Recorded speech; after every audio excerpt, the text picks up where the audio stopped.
And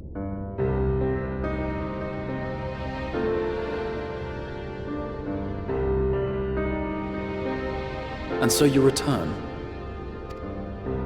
Have you gained a better understanding of the crisis now faced by the First?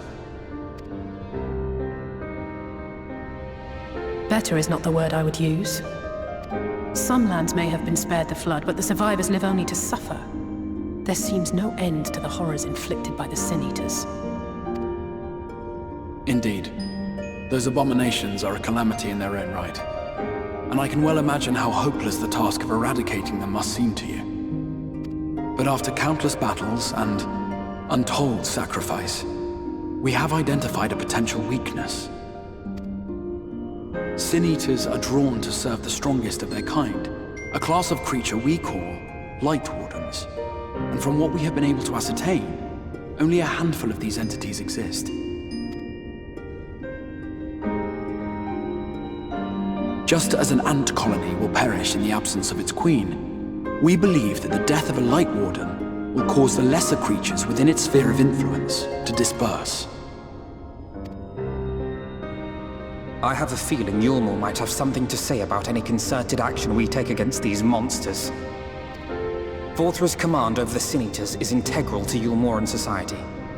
In seeming to guarantee his people's safety, it guarantees their obedience. He will not take kindly to us depriving him of such useful allies. Agreed. Thus we will need to occupy or otherwise divert his forces whilst we proceed with the business of eliminating the Wardens. Until we have done so, all other considerations must be set aside if we are to forestall the 8th Umbral Calamity.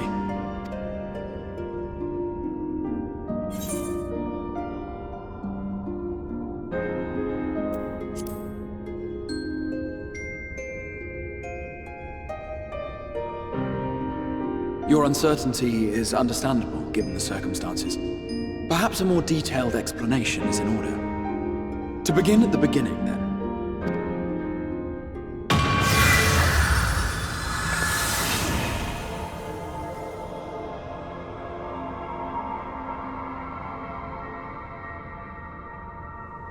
In the ancient past, a single star was divided into 14 worlds. This is the source, your home. These others are the 13 shards, in whose number we find the first.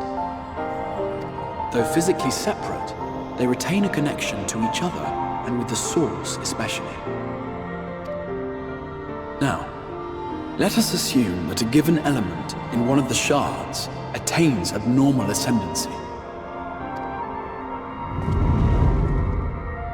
Just as water will flow from the highest point to the lowest, the excess energy will begin trickling into the source.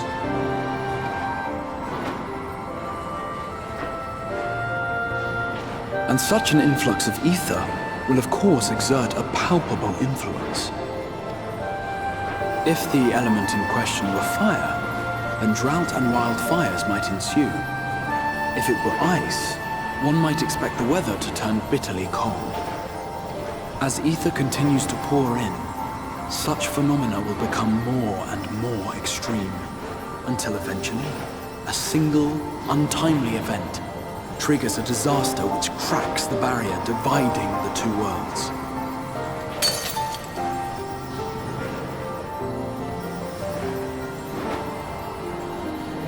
What was once a trickle now becomes a deluge, sweeping the shard along to be rejoined with the source. At the same time, the element which held sway in the shard is unleashed in full, its energies amplifying the original disaster to truly catastrophic proportions. An earthquake thus magnified might strike with enough force to shatter continents. A tidal wave might swell to a size capable of drowning entire nations. These devastating events are what we refer to as umbral calamities. 7 times has a calamity befallen the source. 7 times has a shard been absorbed.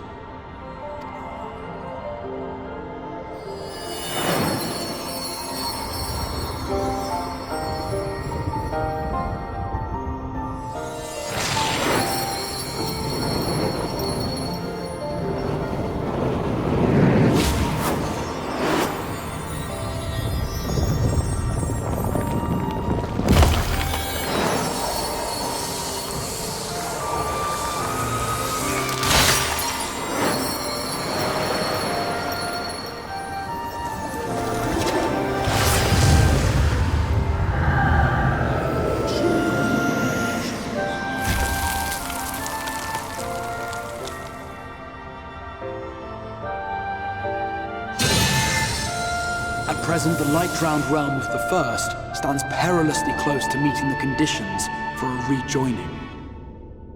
It is the Sin Eaters who are to blame for the Light's continued dominance. In addition to attracting their lesser kin, the Light Wardens I mentioned earlier radiate ether, saturating every corner of their territory with light. Even here in the flood-spared region of Northrant, their influence is strong enough to banish night from the sky. Thus, if we are to restore balance to the First and head off a potential calamity, it is imperative that we put each and every Light Warden to the sword. We've been doing our best to take the fight to the enemy ever since we first heard the Exarch's explanation. Though we have yet to claim any meaningful victories if truth be told. Apart from being confoundingly elusive, the Light Wardens possess a troublesome quality which compelled us to delay our plans until such time as you arrived.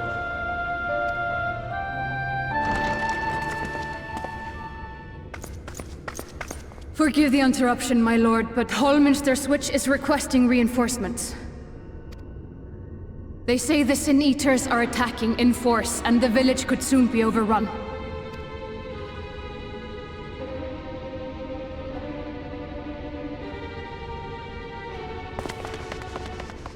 Alert the guard.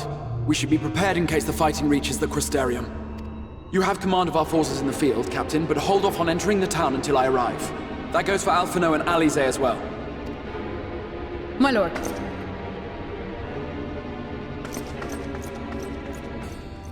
Pray, lend us your strength. Such a fight will provide you with far greater insight than any explanation I could offer.